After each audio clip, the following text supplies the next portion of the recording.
Les syndicats de l'État de Sun, dans le sud-ouest du Nigeria, menacent à nouveau le gouvernement fédéral de faire des manifestations si le nouveau salaire minimum fixé à 35 000 naira n'est pas exécuté dans les jours à venir.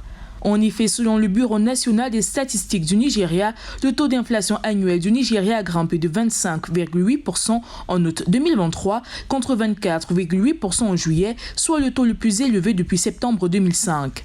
Cette augmentation reflète l'impact de la suppression des subventions au carburant, la dévaluation du taux de change officiel et les problèmes de sécurité dans les régions productrices de denrées alimentaires. La monnaie locale, le naira, a également chuté de manière significative par rapport au dollar américain et s'échange en moyenne à 1000 naira pour $1, entraînant une augmentation du coût des importations. Nous travaillons avec l'Union des travailleurs pour élaborer un nouveau salaire minimum national pour les travailleurs. Je tiens à dire à tous les travailleurs que la révision de leur salaire est imminente.